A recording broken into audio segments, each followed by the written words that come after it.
radio.net. The opinions of the individuals during this broadcast are their own, and may not be the opinions of their group or other organizations they may be involved with. All medical advice during our broadcast is not a medical opinion and should be checked with your medical physician.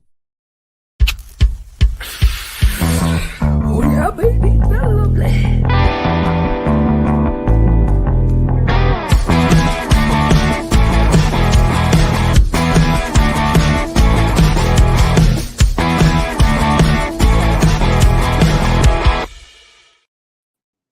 Good morning. Hello. Morning. How are you?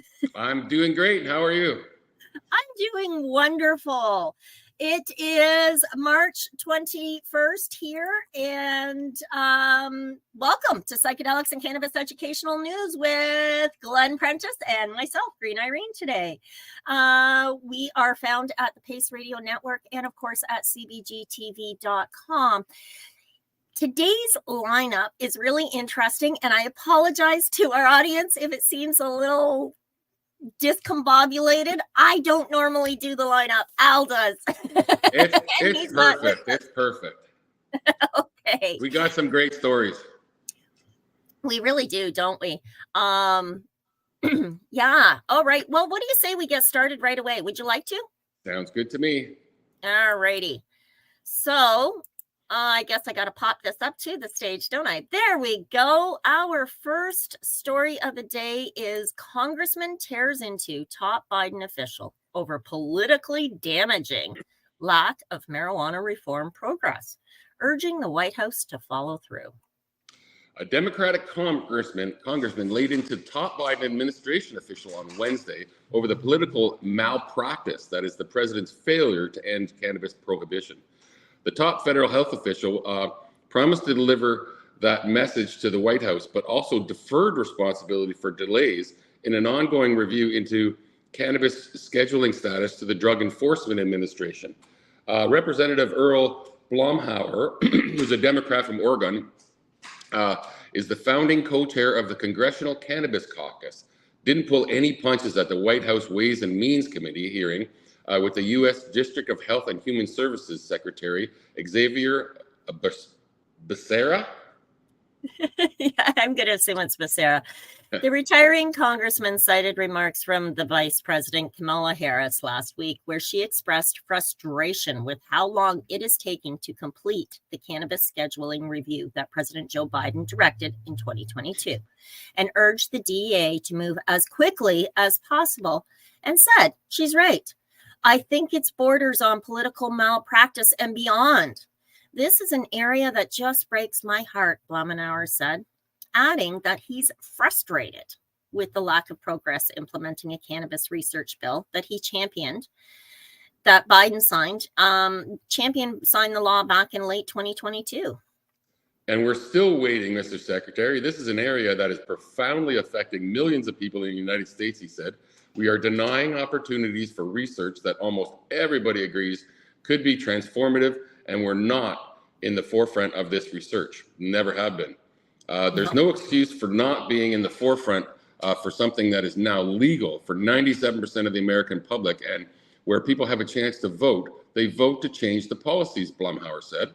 I am hopeful that we can see some action following through on the legislation I passed, but more importantly, on the things that the American people want. Wow. The congressman said it's not just a disservice to the public, but it's politically damaging to the administration that cannabis laws have not changed. I would hope that you could work with us to be able to break the log jam, make the progress that American people demand, and things that we could do in a matter of months. We've been dancing around this for as long as I've been in Congress, and I've been talking to you throughout your tenure. I think it's time for the administration to actually follow through on some good intentions, he says. Becerra said he will take back much of your message to the administration while touting the fact that the HHS followed the president's scheduling review directive and subsequently recommended that the DEA move cannabis from Schedule 1 to Schedule 3.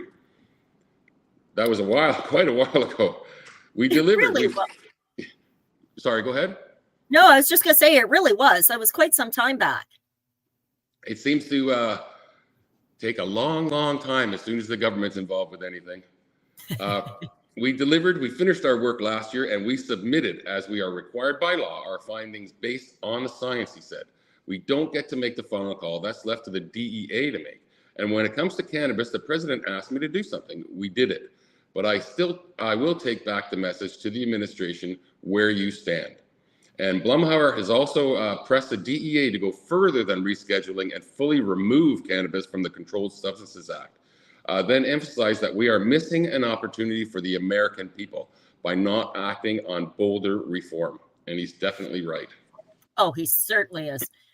He goes on to say, frankly, if I were the president and may be interested in young people voting for me, being identified with change and reform, I think somebody ought to light a fire somewhere, he says, as the secretary chuckled in seeming recognition of that political reality.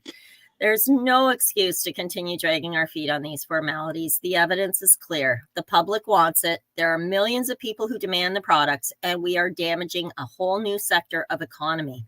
I think there ought to be a sense of urgency to fix this so the vice president isn't confused. And while the vice president conveyed her frustration with the timing of the scheduling review during public remarks last week, she went on to say during a closed-door roundtable with presidential cannabis pardon recipients that we need to legalize cannabis scheduling as a message shift as the administration leans into the popularity of cannabis reform ahead of the November election. And Becerra, for his part, has faced cannabis questions from lawmakers on both sides of the reform debate in recent days. Yeah, earlier on Wednesday, for example, he again defended his department's recommendation to reschedule cannabis against Republican criticism, while pointing out that the incremental move would not decriminalize cannabis, despite the president's campaign pledges to do so. The secretary also deferred to the Food and Drug Administration on the science justifying its rescheduling recommendation to DEA during a Senate Finance Committee hearing last week. Wow. So, you know, what I'm getting from these guys, Glenn, and tell me if you sense the same, is they are really trying. They're saying, you know, this has to be done. You've got to see it. How long are you going to drag your feet on this subject? There's always been opposition to legalizing or even removing it from Schedule 1, but I see the opposition falling. Every week, every month, there's less and less opposition to it, and more people, including Republicans, and not all of them, but including Republicans, that realize that they've made a mistake for the last 30, 40 years, even putting it on Schedule 1. So, yes. I mean, we're seeing change. It's just incrementally slow. It is. It's very slow. And for those who are in places like Indiana, for example, or is Arizona as well, isn't it illegal? So, I mean, in people like I have a client right now in Indiana, and they're just praying because they can't keep leaving state, you know? And so, even when they do, they get arrested coming back, you know, things right. Like it's crazy. It is. It's absolutely absurd. Well, on that note, let's see what else is going on stateside. Our next story. Oh, and I somehow managed to lose my screen. My apologies. Let's pull that up. Our next story goes into also in the U.S., but speaks on New York specifically. Jeanette Moy will oversee repair of New York's broken legal cannabis rollout. Oh, that's interesting. Governor Kathy Hochul this week took charge of New York's troubled recreational cannabis rollout, appointing one of her top commissioners to temporarily oversee the processes. Hochul asked Jeanette Moy, the commissioner of the state's Office of General Services, to overhaul the state's Office of Cannabis Management, or OCM, which is widely viewed as having botched the transition to adult recreational cannabis sales.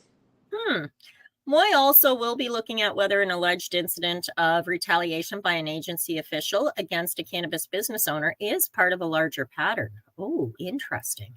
Mm-hmm. New York legalized recreational cannabis in 2021. And by the end of 2023, just 24 dispensaries were open out of a target of more than 150. Yeah, it does sound like there's some blockading there, eh? Yeah. Moy said... go ahead. Moy said her top priority is to plow through the backlog of applications to get the legal stores open faster. I think all of us want this to be successful, Moy said. The delays stem from bureaucratic issues, including a poorly functioning online application process. Additionally, a lawsuit last August stalled for months the issuance of licenses for those who were adversely affected by the decades-long prohibition on cannabis. And that was the U.S. Veterans Affairs, I think, was the one. They said the veterans should have the first crack at the licenses, but they're trying to issue licenses to people who have been affected, people who have been arrested for cannabis possession and things like that. So I don't know. It's kind of complicated, and it did stall for months and months and months while they were going through court with this. Yeah, and I think something similar sort of happened here, where we're trying to figure out what to do about these previous charges prior to legalization, right? But yeah, I think stateside it got really yicky. Yeah. Yeah. As a result, licensed cannabis growers were stuck with fields full of product that they couldn't legally sell. In the case of New York, and that lawsuit, they ended up with all kinds of product that they couldn't sell. Applicants for retail licenses faced months, if not years, of red tape. Moy said the experience also needs to be streamlined and more transparent for applicants.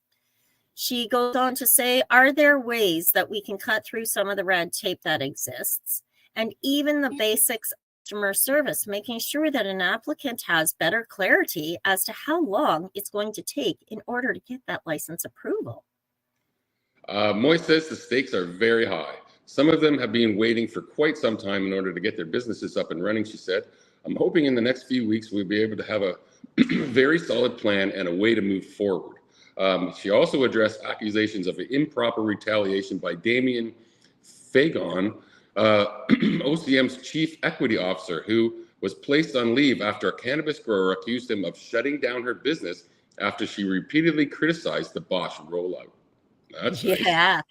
So we've got a power tripping egomaniac preventing his licensing from the sounds of it. Yeah. Eh? So the publication Cannabis Insider first reported that news. Moy said she's not involved in that investigation, but she said she will be trying to determine whether that was an isolated incident or part of a larger pattern. If there is something that is systemic, then we will absolutely address it, Moy said. If there are bad actors, we will absolutely address it. And she wouldn't say whether anyone at OCM needs to be replaced, but she said that is on the table. The commissioner said that she's also examining whether the state's laws need to be changed or strengthened to shutter the hundreds of illegal cannabis shops that have flourished while the legal retail rollout floundered. Moy will oversee the cannabis agency for at least 30 days and report back to Hochul with recommendations for change. She will also set specific 3-month and 6-month goals to get it back on track. Sounds to me like she's really trying. She says, we're going to find a path and we're going to fix it. In a statement that was related to the governor's announcement on Monday, OCM Executive Director Chris Alexander said, we have built a cannabis market based on equity, and there is a lot to be proud of. He acknowledged there's room for improvement, and he owed to the operators across the supply chain and consumers alike who are looking for more access and opportunity in our budding regulated market, he said. They also had something that I loved in the summer they did down there. They allowed some retailers, I guess they would have been, to open up at farmers markets. And I thought that was a great combination, you know, cannabis at a farmer's market, which kind of fits both sides to me. Oh, absolutely. I mean, I would love to see cannabis at our local market. I mean, wouldn't you? And raw cannabis is such a nutritional supplement. It's a superfood. You cannot get high from ingesting raw cannabis, but you can get healthy. And maybe that's part of what our government's afraid of. They don't want us getting healthy. No money in health, or in us being healthy. There's money in health. There's no money in us being healthy. Exactly. There isn't. I mean, and that's why so many people say now it's what do they say? I think I heard you say it in one of your posts one time. It's wealth care, not health care. It definitely is. It definitely is. Yeah. Which is kind of disturbing when you think about it. That's why I always say we are the first line of defense when it comes to our health and wellness. All right. But knowledge, that's a big problem because they prevent us from having this knowledge for decades. You know, like you said before, you were taught, everything was evil. We're all evil. And that's what they taught us in school, right? We didn't know till later in life that it was all BS. That's right. That's right. I mean, we were conditioned to be afraid of it. I know I certainly was. And, the misinformation that was available, and there's still a lot of misinformation. And I think it's that misinformation or the missing information that is still supporting that stigma or that archaic attitude. And so, like you say, information, it empowers people, let's get educated on the subject. Let's move on to our next story. And this says cannabis industry wants rules. Let me try that again. The cannabis industry wants rules loosened on joint in-store promotions. So this is just another way, because of that conditioning, that they have gone, oh, okay, well, we'll let you sell it, but you can't promote it. It's such bullshit. So, like when you walk into the liquor store and they have huge displays and people giving you a sample of something, right? Exactly. Well, and somebody was pointing out recently that you can walk into a liquor store. You can walk through all the aisles back in the day when they had the little testers. It's not till you get to the till before they ask you for ID. Yep. Now, with cannabis being a safe substance, alcohol destroys your liver, it destroys your skin cells, it's poison to our physiology. Whereas cannabis supports proper cellular growth. It helps to heal damage, but there you better ask for ID right at the door. And don't you dare step 1 foot inside. Because you can't see what's in there. It's like, I don't know, it's taboo. It's a bad thing. Mm-hmm. It's like I'm sorry, maybe it's the wrong metaphor, but I remember video stores with all the adult movies in a separate room, and there was a big sign out there. You had to be 18 to go into that room, right? Yeah. That's the kind of what I think they think of cannabis like. Right, it is. It's almost like it's like a dirty little secret. Keep it in the closet, and it's not. And thanks to people like yourself and Al Graham, and everybody here at CBG TV, everybody here at Pace. I mean, we are really out there pounding the pavement, saying, "Yeah, I know your opinion. It's okay. Well, why do you think that? You know what? That's a wrong." And to be able to help to share that information, to talk, to chat, to open up eyes, and I think that's a big part of it. So these guys at the store, they're saying, you know what? We want some of these rules loosened when it comes to promotion, because weed is weed is weed. Yep. And we have to be able to differentiate ourselves. Me as a grower wants to differentiate myself compared to Joe Blow that does growing, even though we both have grape ape, So, so that's let's take a look at this story then, shall we? Sure. As legal sales of cannabis show signs of flattening in Canada, the industry is urging provinces to loosen rules that can ban pot producers and retailers from collaborating on promotions. Nearly all provinces currently prohibit direct financial relationships between licensed producers and retailers, effectively barring retail outlets from offering special prices or holding joint in-store promotional events to highlight particular cannabis brands. Yeah, after 5 straight years of growth following legalization, official Canadian figures show legal sales of cannabis plateaued in 2023, and the industry's economic output shrunk. Big pot companies laid off workers, and smaller ones folded or entered bankruptcy protection. Companies involved in the weed sector are looking for ways to woo more customers away from the illicit side of the market, and argue in-store promotions to build brand awareness would help. And if you think about how the alcohol industry works, as we were talking about, most people that walk into a liquor store typically know that they want to buy when they walk in. Whereas in cannabis retail stores, that isn't the same, said Shakur Tayabawi, CEO of the Independent Retail Cannabis Collective, which represents more than 70 members across Canada. And consumers aren't necessarily quite familiar with what brands are out there, or what they like or what they want to try, Taya Bali said in an interview. We need to get people more aware of what the legal brands are, because that helps to combat the illicit market. While the Federal Cannabis Act sets down the overall laws about weed advertising, the provinces have the power to bring in additional rules about what's permitted in retail shops. In all provinces except Saskatchewan, retailers and producers are barred from collaborating on promotions by rules that ban direct financial relationships, unless the retailer is owned by the licensed producer. Ontario's regulations explicitly prohibit retailers from accepting any payments from producers for in-store or online advertising, promotions, preferential shelf space, specialized display materials, or any gifts or incentive that fall under the definition of an inducement.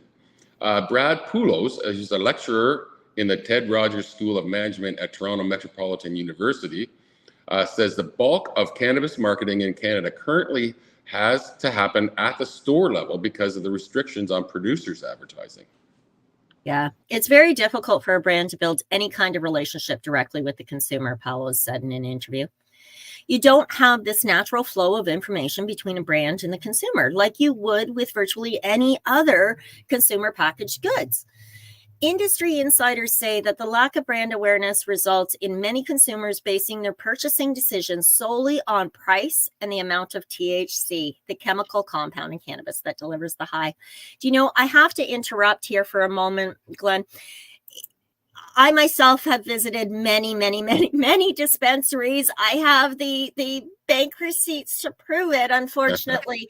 But I've tried over 1,500 strains of cannabis, and a large portion of that comes from the legal market. I will go into the dispensary and say, look, I'm Green Irene. I'm doing reviews and judging, and I want, what have you got? What would you recommend today? What would you promote as the best thing? And I always get the same answer. Oh, well, I can't really recommend anything. What exactly are you looking for? Are you looking for high THC? Are you looking for, you know, and then they say, oh, well, we just got this. It's so difficult for a bud tender in the position to actually provide client care or consumer attention. The restrictions are so ridiculous. Now, in addition to that being adding to that equation, because I'm in the stores, I hear other I want to say patients. I don't mean patients. I hear other customers. Thank you. I hear other customers when they come in and they say things like, oh, what have you got? You got a really high THC? And then they'll say, oh, well, I've got this from Figure, or I've got this from Spinach, and Good Vibes is doing this, and Good Vibes has this one. These are all the brand names. Now, I mean, I happen to know the brand names, but the guy, the other customer really doesn't give a shit. He wants the best bang for his buck, and he doesn't care what that is. That tells me that for these producers, these licensed producers out there, they've got to step up their plate, and they've got to be able to say, this is what makes me wonderful. Joe in the garden spent lots of time singing to this plant, Grape Ape, and now it's ready for you, and it will give you those same vibes. You know, they want to be able to do that, and they should be able to do that. Yes. So it really is just time before they can. I'm sorry, I had to throw that 2 cents in there. Plus, I fully agree with what you're saying, what you said, and I also I have a problem with the legal market because I don't necessarily smoke cannabis, right? I use I use concentrates, right? And I didn't know anything about concentrates, and in the public stores, they can't tell you anything about anything, and they don't even sell what I use. I don't cough like I used to. I feel almost identical to the way I used to when I smoked, but it's much more healthy in the way I consume it, because I don't have that cough I used to have. I don't have that you know, in the back of your throat cough. I got it a lot from consuming just cannabis. Yep. And I'm not against consuming cannabis at all. It's just that this works better for me, and I would never ever have found it without being part of PACE, and without shopping on reserve. Right. You know, Right. so I think they have to open up things so people can know what's out there and what's best for them. You know? Right. And, you know, the saying goes, I mean, I heard it back in my early days of marketing and advertising in college. And that was, an educated consumer is your best consumer. Right? Definitely is. And yeah, so we need to make more room for that education, as you say, you know, to be able to find a product that actually worked for you. It was concentrates. That's beautiful. It took me years, though. I've been smoking cannabis since I was a teenager. You know, Okay. I'm an old man now. It took me that long to find something that worked perfectly for me. Wow. Yeah. No, and it does. And that's just it. I think, you know, in another 5 to 10 years, I suspect that people won't have the same challenges that you or I have faced. That's for sure. I hope so. That's why we're here. Yep. And it's why the Chamber's asking Ontario to modernize pot regulations. Yeah. Okay, so we'll go on. How does it taste? How does it make you feel? Does it give you the desired effect? Tabali said, how do you educate the consumer when you don't have the ability to have them try the product? Very true. Ontario Chamber of Commerce is calling on Premier Doug Ford's government to modernize the province's regulations by ending its ban on direct financial relationships between the cannabis producers and retailers.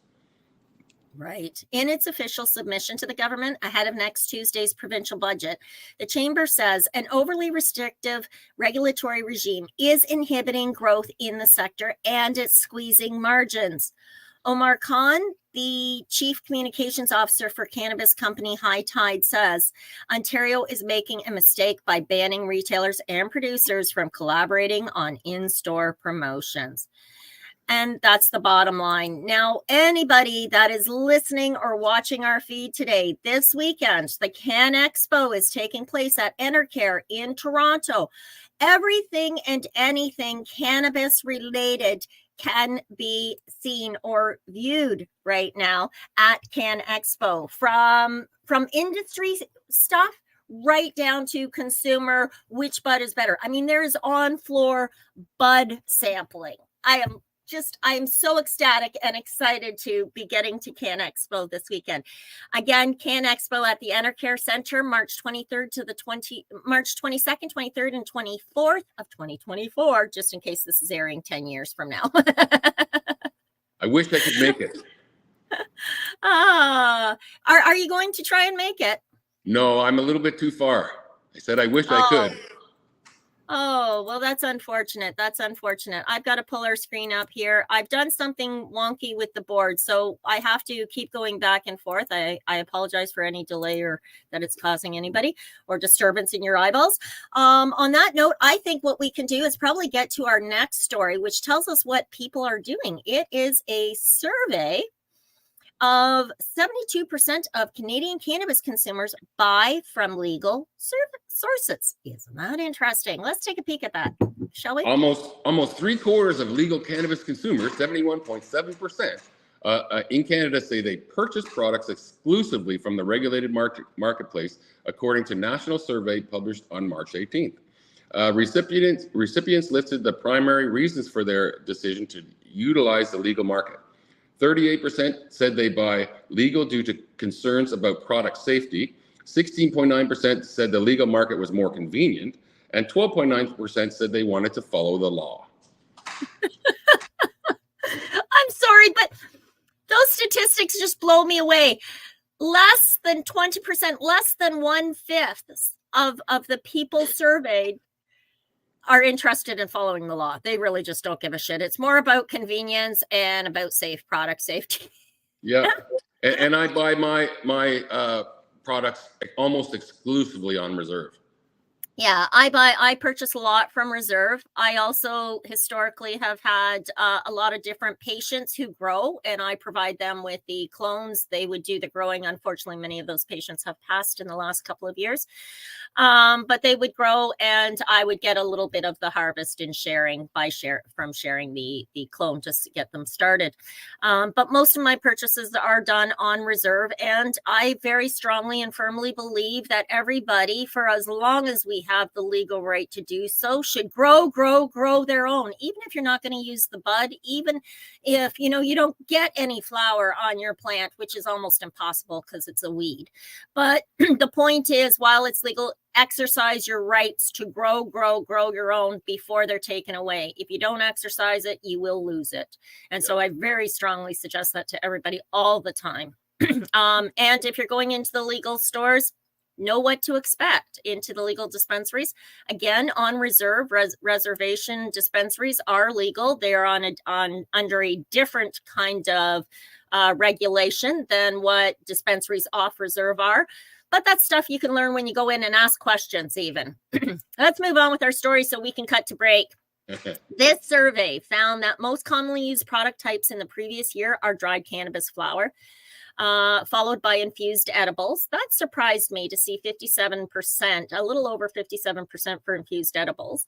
Notably, cannabis vape pens and cartridges were more popular among younger cannabis consumers, while infused topicals and oral cannabis oils were more popular among older consumers. The pollsters wrote, among consumers aged 25 or older, cannabis flower products were more commonly used by men than women. Additionally, the survey found that more than 1/3 of the people aged 18 to 24 and 25 to 44 reported having used cannabis at least once in 12 months leading up to the survey, compared to just 15.5% of adults aged 45 plus. Canada legalized adult use cannabis in 2018. It was one of the very first countries in the world to undo cannabis prohibition at the federal level. According to a recent report, licensed cannabis companies in Canada have destroyed 3.7 million pounds of cannabis since the legal market launched, largely due to the products being too old or low quality. And overproduction. Okay, so I have consumed a significant amount of cannabis from the from the dispensaries, obviously, right? 1,500 strains, that's a lot to proud toad under my belt. But that being said, I can honestly say I have had 2 exceptionally bad experiences. Of all the products I've tried. And admittedly, it goes on a scale. Some of them have not been the greatest by any stretch of the imagination. And some of them have been wow and became one of my new favorites on my list of go-tos. But of all the legal products that I've tried, I've had 2. I've had 2 that I just went, wow. And I wrote each of the companies. The one was an infused product. So it's, dipped in oil, it's flour, and then it's rolled in keef, and it's this supercharged joint. And when I got the joint and I took a bite of it, it's like somebody decided that vinegar would taste good on apple pie. It was fucking horrible. So I wrote the company and said, what the hell was that besides a horrible experience? Really bad idea combining these 2 things. And they agreed. I wasn't the only one to complain. And they sent me a replacement dupe of something else. And nice. So I said, very kindly. The other company I wrote, because I do a lot of pre-rolls, and I said, wow, this was horrible. The price points were not, it doesn't reflect the price points because I paid mid-range prices. But the product, my joints were all bent and super loosely packed. It smelled terrible, and it tasted like somebody had kept the bag of weed in their underwear drawer. Like it tasted like potpourri. It was just horrible. So again, I contacted the company. I haven't heard back from them yet. It was only recently. That being said, speaking of weed, speaking of enjoying a puff, let's talk about enjoying a puff. Why don't we cut to break and medicate while we hear a word from our sponsors? Does that sound good? Good? That was great. Time to medicate. Irene's got to wind down. All right, we'll be right back in just a couple of minutes after we listen to this from our sponsors.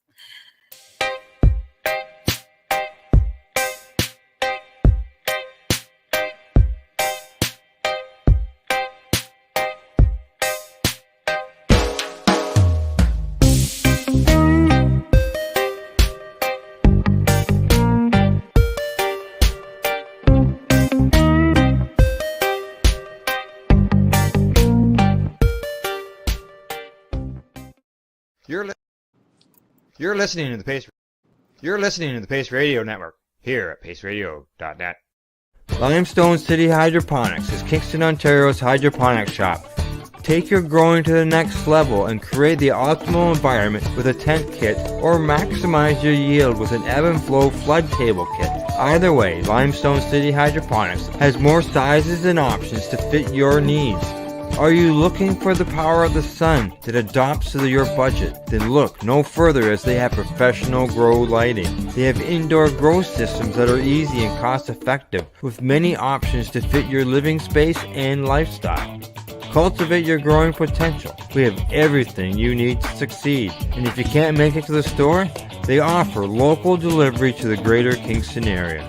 Remember, when you're looking for experts to help you grow, then look no further than the locally owned Limestone City Hydroponics, 105 Sunderland Drive in Kingston, Ontario. Call them at 613-548-0420.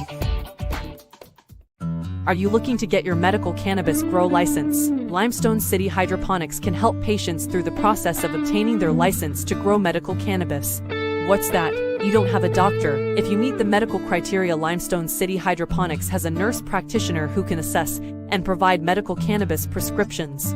What are you waiting for? Contact Limestone City Hydroponics at limestonecityhydroponics.ca or call them at 613-548-0420. What do you find at paceradio.net? People advocating cannabis education. Enjoy the buzz of legalization with Campbellford Lifestyle Shop. From lights to plant nutrients, books, consumption accessories, and more, we've got all your basics to grow or consume cannabis. Visit our info center or take a look at our piercing services and body jewelry, now available in-store through Campbellford Lifestyle Shop, 17 Bridge Street West, Campbellford. Cannabis edibles are an effective way to manage pain and other ailments, especially when you deal with your trusted partner, Legacy 420, in Tyendinaga Mohawk territory. You see, we lab test every product on site to ensure proper dosage every time, which is critical when consuming cannabis edibles. All Legacy 420 edibles are made by our classically trained baker and chocolatier, and we also have super tasty vegan options. Our baker has been in the industry for 25 years. She's also a chocolatier. Everything from savory to sweet, your chocolate bars, brownies, butter tarts, you name it, we make it. Talk to our knowledgeable Cannatex about our incredible variety available. Give your trusted partners a call. Legacy 420 out on your road.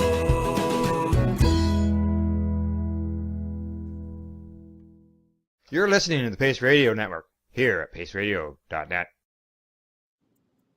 And we're back. How you doing, Glenn? I'm still here.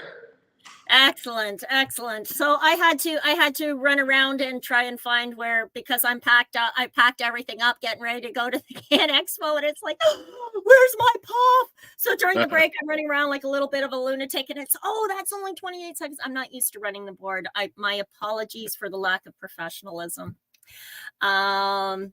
You know, I wanted to make a comment too, as to, you were saying about coughing, like you don't smoke anymore, you use concentrates now. A lot of people don't realize that burnt cannabis contains significantly more tar than burnt tobacco. And so that lends itself to a lot of that coughing. Now, I had a client at one point in time, she's since passed, but who had severe COPD and did a lot of that coughing. She actually used cannabis to cough. She would take a puff of cannabis, just a puff, so that she could cough and get it out, you know, like make it a productive cough. She later in her life, prior to passing, she had transitioned over to a volcano vaporizer in order to consume her cannabis for pain. But yeah, it's not uncommon for a lot of people. And I know you're one of many that I know that have transitioned from smoking flower to using concentrates. And just to clarify, I do smoke cannabis, just very, very little bits now. And when I was in Costa Rica, you can't get the concentrates.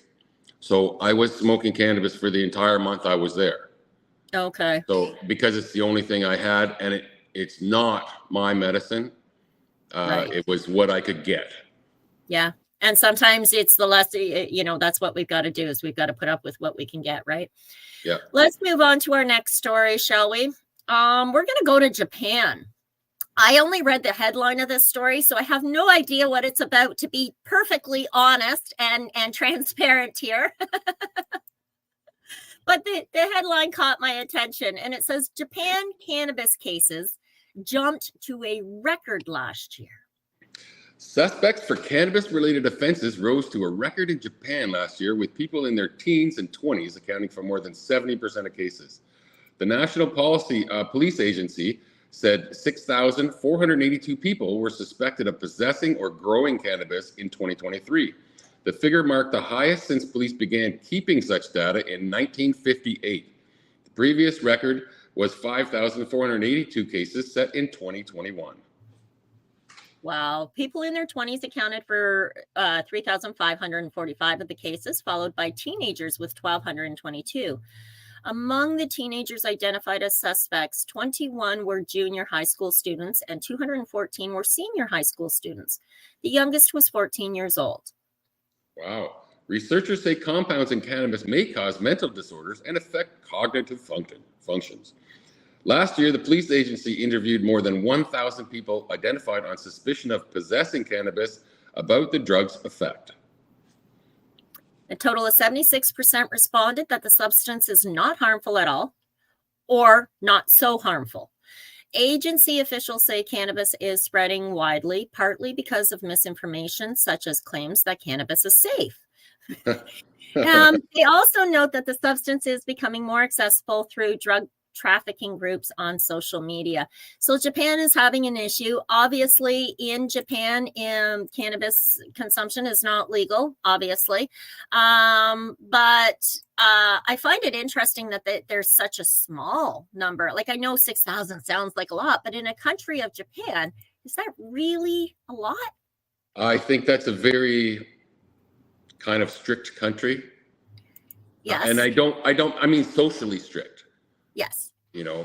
Not so much cannabis strict. I mean, there's thousands of countries out there, hundreds of countries that are strict on cannabis. But obviously it's changing. So more people are getting arrested, and that's what causes change. Those people that get arrested are all talking to their friends. They're talking to their relatives. They're talking to court people and lawyers, just like we did here before it was legal. That's right.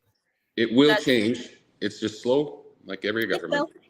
And Japan is a very, very disciplined country. I guess there's not much more to say to that. So let's move on, shall we? Let's go to Germany. Let's see what's happening in Germany, shall we? Top German officials commit to marijuana legalization law changes ahead of key vote to avoid implementation delay. That was a mouthful. Yeah. Germany may avoid a scenario where cannabis legalization is delayed, as advocates have worried in recent weeks. Top cabinet official pledging to make certain changes to the legislation passed by Parliament in hopes of averting a mediation committee referral. While the Bundestag passed the cannabis legalization bill last month, there's still been an expectation that the Bundesrat, a body known as the Federal Council that represents individual German states, would vote to recommend the committee referral during a meeting scheduled for Friday, which would push back the implementation by 6 months from April to October. Hey, to prevent that delay, Health Minister Karl Lauterbach, who has for months been the government's lead on the cannabis plan, has proposed a protocol declaration to the Federal Council ahead of the vote that aims to address members' outstanding concerns about issues such as youth prevention, reduced cultivation canopy sizes, and zoning requirements for the social clubs that would and could eventually distribute cannabis to adults. State Health Minister Petra Kopping of the Social Democratic Party said on Tuesday that Lauterbach promised him that he would enact the revisions and signaled the move may avoid a situation where Bundesrat votes to refer the bill to mediation committee. That's according to the legal tribune, as they reported online. And that's especially notable given that Kopping led the amendment adopted in the Health committee earlier this month to delay the information of legalization. While the protocol declaration that Lauterbach is putting forward is not legally binding, the commitment is giving advocates hope that the current timeline will hold. There's also an agreement to give state regulators additional flexibility with respect to monitoring cannabis social clubs. He says that, you know, we are in very constructive discussions, said Kirsten Kappert-Goff of the Green Party. And that's based on the translation. And meanwhile, Transport Minister Volker Wissing of the Free Democratic Party is calling on another change to the law by relaxing the zero-tolerance THC limit for impaired driving. The Bundesrat previously tried to block the proposed reform in September, but ultimately failed. Yeah, last month's floor vote in Bundestag came weeks after leaders of the coalition government announced that they'd reach a final agreement on the legalization bill, resolving outstanding concerns, primarily from the SPD. A final Bundestag vote on legalization bill that was initially planned in December was ultimately called off amid concerns from the SPD leaders. And lawmakers had already delayed their first debate on the legislation, which was ultimately held in October, ostensibly due to conflict in Israel and Palestine. They also pushed back the vote scheduled for November as supporters worked on improvements to the bill. At a meeting in December, the health minister took questions from the members, some of whom opposed legalization. At several points, he pushed back against lawmakers who suggested that legalization would send the wrong message to youth and lead to increased underage consumption, saying their arguments misrepresented the legislation. I've heard this same crap from every place that tries to do this, and they say the same thing, and it's all BS. You know what? Exactly. It just goes on and on. We're just going to scroll to the bottom here and you know, sum it up. Officials are eventually planning to introduce a complementary second measure that would establish a pilot programs for commercial sales in cities throughout the country. And that legislation is expected to be unveiled after it's submitted to the European Commission for review. Now, it fascinates me that, yeah, like you say, Glenn, it's the same thing over and over and over again. Come on, guys, pay attention to what's going on around the world. And, you know, yeah. Yeah, you have to watch these things, and it's not just cannabis. It's always, they use the same thing. It's about your kids. We're trying to save your kids. We're kids. It's always the same thing. They always use the same thing. There's not a problem with your kids. Your kids aren't, 12-year-olds aren't going out there and buying cannabis. In this market, nobody's selling it to them. And if they are selling it to them, arrest the fuckers. Oh, excuse me, I'm sorry. You're right. You know, you're right. It makes me fume because I see the same thing said over and over, country after country after country, state, province. It just doesn't matter. They use the same crap. Yep. Scare them, and we can get what we want. I would sooner my 12-year-old grandson stumble onto a bag of weed than onto a bottle of rye. I'm with you 100%. I have seen some nasty crap happen to drunk people and caused by themselves and caused by others too. I don't see that with cannabis. I never have. The combination can be really bad if you're drunk and smoking, but cannabis by itself, I have never seen anybody go off the deep end. I've never seen anybody start a fight. You know, not that it's never happened. I have never seen it. I'm almost 60 years old. And I've been around this stuff for my whole life. Yeah, there you go. There, see? Yeah, and that's just it. I remember when I opened up the cafe in Penetang, this was prior to legalization. Legalization meant I had to close my doors. But anyway, I had just opened up the cafe, and one of the elderly, small puritanical town, one of the elderly neighbors came in and said, so I guess we can expect to see a lot of stupid people stumbling out of here on a regular basis. And I smiled at her. I expected the confrontation. I smiled at her and I said, oh no, honey, that's from the bar up the hill. This is where they'll come out with a smile on their face, relaxed, and probably even wish you a good day. Yep. Well, she actually ended up becoming one of my best customers. She loved coming in and getting the information. She learned how to make her own topicals and helped alleviate both hers and her husband's arthritic pains, aches and pains, you know, And you know have what they a better did? final They years. went back to wherever they lived, and they talked to their friends who are their same age about their experiences, and they changed their minds too. Information is power, and you are absolutely right. She was, again, small town, puritanical town. There was 3 ways to get a message out. There was telephone, telegraph, and telecora. Oh, God rest her soul. She was a beautiful woman. All right, let's move on to our next story, which comes to us from Winnipeg. And this one, the headline caught your attention. There is a staff at a pair of Winnipeg convenience stores busted after allegedly selling illegal cigarettes, cannabis. Winnipeg police have made 4 arrests after they say staff at a pair of convenience stores were selling illegal tobacco and cannabis products. It was back in November when the officers said they were made aware of the issue. An investigation found that during business hours, the products were accessible and available for sale to the public, even though they are age restricted and members of the public must be 18 to purchase. So they were selling to underage people, I think, too. Ooh. Search warrants were obtained for the businesses in the first 100 block of Stakona Street and 200 block of Salter Street. On Monday, officers seized several cartons of illegal cigarettes and cannabis, along with more than $11,000. Oh, it's trending now.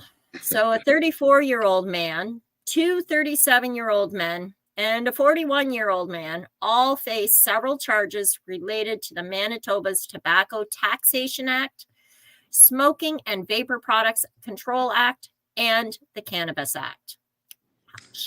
They also face charges in connection with possessing funds that were obtained by crime. And the story, oh, there's more here. Nope. It just says the story continues, but it really doesn't go anywhere. It's just, what do they call that? Clickbait. That's what that was. Oh, wow. You know, there's a lot of news on cannabis, isn't there? There's something happening in every which way. We're constantly being reminded of a need for change in the reform of our regulations and our rules.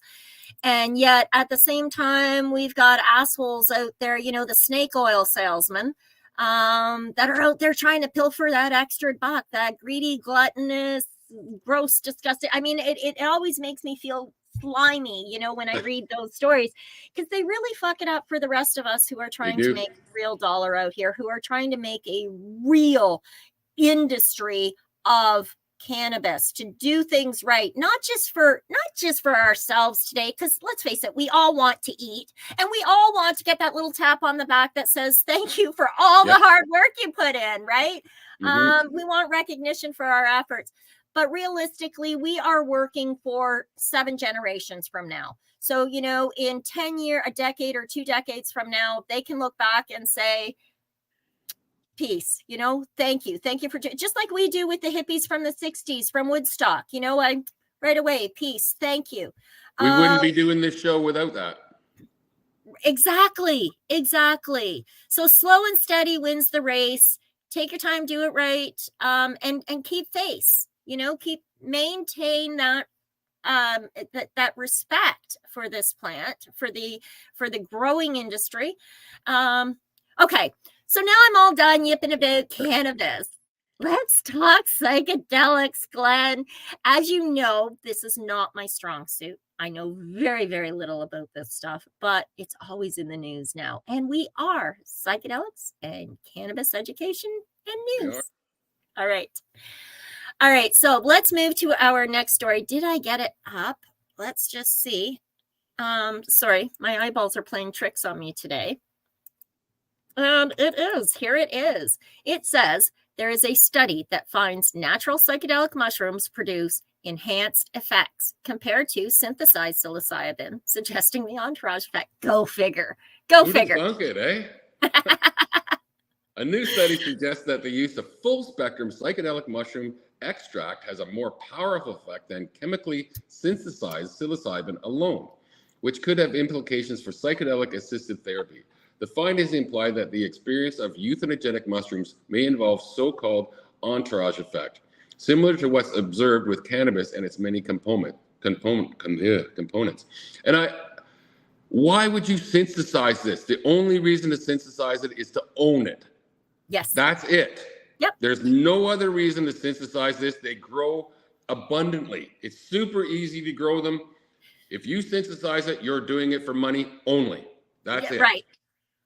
To date, clinical trials have generally been conducted with chemically synthesized psilocybin, wrote the 15-person research team representing institutions such as Hadassah Medical Center at Hebrew University in Jerusalem, Boston-based Human Metallome Technologies, Paro Ethnobiosciences in Chicago, and others. And little attention has been given to additional potentially therapeutic psychoactive or non-psychoactive compounds found in psychedelic mushrooms. Oh, wow. Okay, so I have to say thanks, Glenn. I'm really glad you said those words because It was a mouthful. My tongue would still be tied. You know what? I agree with you 100%. Now, one of the reasons to try and synthesize something is to see if we can improve upon it or if we can manipulate it to work. Maybe if we tweak this, it can work for this group of patients. And if we tweak that, it can work for that group of patients. That would be the only justifiable reason in my brain for them to try and synthesize this. However, once again, Mother Nature steps in and says, step down, bitch. Who the hell do you think you are? I got this. Yep. The findings, they say, indicate full spectrum psychedelic mushroom extract has a more potent and prolonged effect on synaptic plasticity. I just finished reading a couple of studies on the synaptic plasticity in combination with the psychoactives. Absolutely amazing, just phenomenal. So these findings open up new possibilities for the therapeutic use of natural psychedelic compounds, providing hope for those that have found little relief in conventional psychiatric treatments. That's according to Hebrew University in a press release. They added that the study suggests that psilocybin-containing mushroom extract may offer unique therapeutic effects that are not achievable with psilocybin alone.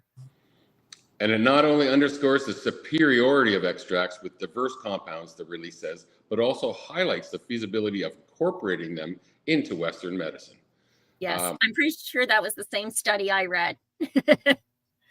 To conduct the study published late last month in the journal Molecular Psychology, researchers injected adult male mice with either synthesized psilocybin or a full spectrum mushroom extract that contained not only psilocybin, but also psilocin, norpillicin, biocystin, norobaxistin, and arogenicin.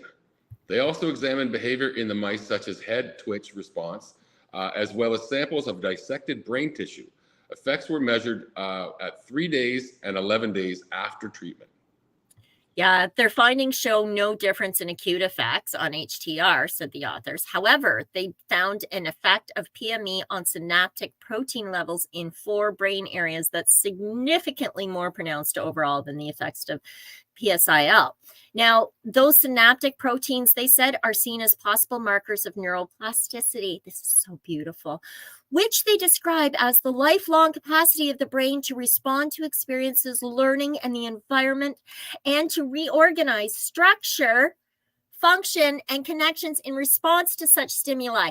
So I just want to interject here, because that's a whole lot of words that when you dissect them all, it makes sense. But I'm going to do that dissection for you really quickly. Historically, we believed once you're set in your ways, you're set in your ways. And once you've learned something, there's no going back. You can't teach an old dog new tricks. The brain starts to shut down. You can't learn after. All these recent studies, especially most of the neural studies, are showing that our brain has plasticity. It can grow new cells. It can grow new pathways. It can light up new regions of the brain. Mushrooms, psilocybin is really aiding in that discovery. which means for our Alzheimer's patients, Parkinson's, dementia, Korsakoff. I mean, all of these neural brain disorders. I mean, coma patients, car accident, head trauma injuries. Psilocybin can help relight up those neural pathways, and neurons that fire together wire together, which means once you've done something a couple of times and your brain has figured out how to do that with ease, it will do it that way always, unless you change the pattern. All right, I digress. My apologies. No problem. I understand it more now. Okay, cool. That's awesome. So the effects also believed to be central to the function of psychedelics in therapy. So yes, same idea. Go ahead. 11 days after treatment, the new study says the effect of the full spectrum mushroom extract on metabolic parameters in the prefrontal cortex is clearly defined from the PSIL, suggesting a discernibly different and quantitatively stronger therapeutic mechanism. The stronger effect of PME was highlighted by the results of the nested analysis of variance, which takes into account the effect of the treatments on each of the synaptic proteins over 4 brain areas. It continues and showed that the extract increased all 4 synaptic proteins, while PSIL increased only 2 of them. Wow. Yeah, it's just crazy. So this is quite a long article, Glenn, and I see that we've run out of time. That's why they call me Canna Talk. Canna Talk much? So, we're at the end of our show. I'm just going to scooch right down to the summation here and say that in the end, scientists last year also discovered previously unidentified cannabis compounds called flavorants that they believe are, so also known as flavonoids, that they believe are responsible for the unique aromas of different varieties of cannabis. Previously, many had thought terpenes alone were responsible for the various smells produced by the plant. Those who believe that hadn't read most, I read a lot of, and why can't I think of Dr. Ethan Russo's work. And he spoke of terpenoids and flavonoids very early on in his studies. Amazing work, amazing information. There's lots to learn. And, Glenn, I don't know about you, but I love a saying that was taught to me by my grandparents. And that is, the more I learn there is to learn. Every single time I do this show, I learn. Every time. Right. I love it. On that note, everybody, yes, we are just about out of time. So from the legacy420.com news desk, that's the news for today. We hope that you found it educational and informative. Thank you to Legacy 420 Camelford Lifestyle Shop and Limestone City Hydroponics, and to you, our viewers, for tuning in today. On that note, we'll see you again here next week. Peace. Ciao for now. You're listening to the Pace Radio Network, here at paceradio.net. The opinions of the individuals during this broadcast are their own, and may not be the opinions of their group or other organizations they may be involved with. All medical advice during our broadcast is not a medical opinion and should be checked with your medical physician. When you have a pain that's reached its peak, Legacy 420, it's so unique. If organic cannabis is what you seek, here's your trusted partner 7 days a week. Suppository salves, vapes and drops, topicals, edibles, infused pop. Just when life seems like it ain't easy, at Legacy 420, enjoy a pop freezy. Lab tested products, make them the GOAT. Legacy 420 out on your road. Legacy 420 in Tyendinaga Mohawk territory. Indigenous organic cannabis at its finest. Enjoy the buzz of legalization with Campbellford Lifestyle Shop. From lights to plant nutrients, books, consumption accessories, and more, we've got all your basics to grow or consume cannabis. Visit our info center or take a look at our piercing services and body jewelry, now available in-store through Campbellford Lifestyle Shop, 17 Bridge Street West, Campbellford.